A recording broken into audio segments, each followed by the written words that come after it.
আমি প্রিয়াঙ্কা রান্নাঘরের গল্পে আপনাদেরকে স্বাগত জানাই। আজকে আমি শেয়ার করব আমার শ্বশুর শাশুড়ির পছন্দের একটা রেসিপি, যে রেসিপিটা এতই সহজ, যারা বিগিনার তারা অতি সহজে এই রান্নাটা করে নিতে পারবে। তাহলে চলুন দেখে নেওয়া যাক এই রেসিপিটা। আর আপনাদের কাছে রিকোয়েস্ট করব, আমার ফেসবুক, ইনস্টাগ্রাম আর ইউটিউব চ্যানেলটাকে অবশ্যই ফলো করবেন, তাহলে আপনারা নিত্য নতুন রেসিপিটা পেয়ে যাবেন। তাহলে চলুন যাই এবার রান্নাতে। এখানে আছে কাতলা মাছ আর পিস পিস করে রাখা আলু, সঙ্গে লাগছে আদা, টমেটো, কাঁচা লঙ্কা, জিরে পেস্ট করতে হবে আর বড়ি। আর ড্রাই ইনগ্রিডিয়েন্টসগুলো আমি আপনাকে রান্না করতে করতে বলবো। তেলটা গরম হয়ে গেছে, মাছের নুন হলুদ মাখিয়ে রাখা আছে, আর কিছুই নেই।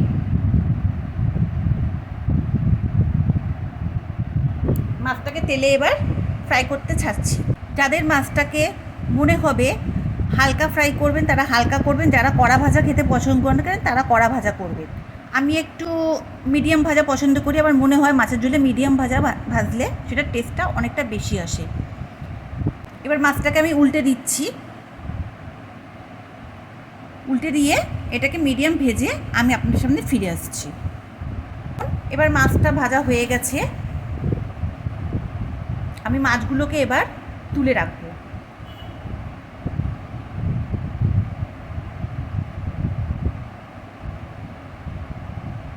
এবার এই তেলের মধ্যেই আমি নুন হলুদ মাখিয়ে রেখেছি আলুটাতে, সেটাকে হালকা সতে করতে দেব। আলুগুলো ছেড়ে দিলাম, জাস্ট হালকা সতে। আলুগুলো ফ্রাই করা হয়ে গেছে হালকা, এগুলোকে আমি তুলে নিচ্ছি। এবার এই তেলটার মধ্যে আমি বড়িগুলো ছেড়ে দিলাম, লাল লাল করে ভাজবো। বড়িটা ভাজা হয়ে গেছে, এবার আমি বড়িগুলোকে তুলে রাখছি। এবার আমি তেল কমিয়ে রান্নাটায় ফিরে আসছি আপনাদের কাছে। দেখুন আমি রান্নায় একদম 1 চামচ তেল রেখেছি। এবার এর মধ্যে আমি অ্যাড করছি 5 ফোড়ন, আর যে আদা, টমেটো, কাঁচা লঙ্কা আর জিরে পেস্ট করে রেখেছিলাম সেইটা এবার অ্যাড করব।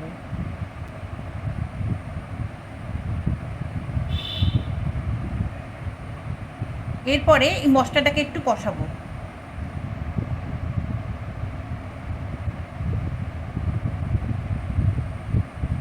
এবার এর মধ্যে অ্যাড করব হলুদ গুঁড়ো, নুন আর লঙ্কার গুঁড়ো। এবার মশলাটাকে ভালো করে কষাবো তেল ছাড়া অবধি। এই রান্নাটা খুব কুইক ফাস্ট হয়ে যায়, আর গরমকালে এটা খেতেও খুব ভালো লাগে। দেখুন মশলাটা কষা হয়ে গেছে। এবার এতে আমি দিচ্ছি জল। আপনারা যত পরিমাণ ঝোল রাখবেন সেই বুঝে জলটা দেবেন, কিন্তু আমি বলবো এই ঝোলটা একটু পাতলা পাতলা খেতেই বেশি টেস্টি লাগে।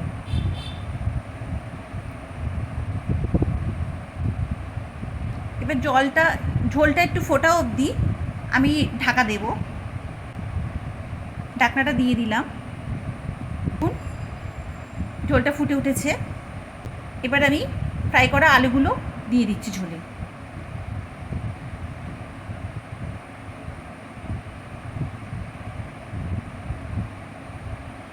এবার আমি ঢাকা দিয়ে গ্যাসটাকে সিম করে দেব আলুগুলো সেদ্ধ হওয়া অবধি। এবার ঢাকনাটা তুলে আমি দেখছি আলুগুলো সেদ্ধ হয়ে গেছে কি না। হ্যাঁ, খুব ভালো কুকড হয়ে গেছে আলুটা। এবার এর মধ্যে ছেড়ে দেব ভাজা মাছটা।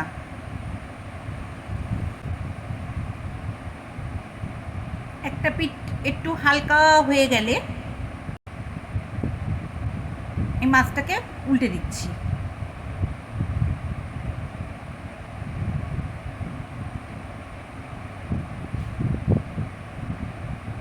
এবার এর মধ্যে দেব বড়িটা, ভাজা বড়িটা।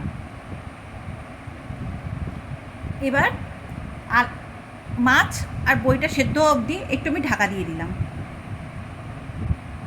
এবার ঢাকনাটাকে তুলছি।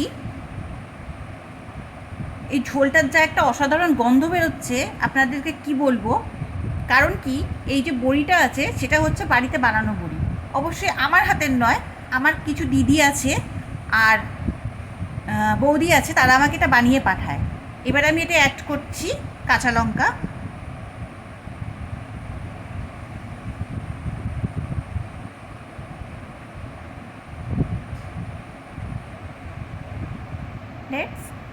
এই মাছের ঝোলটা এবার রেডি হয়ে গেছে।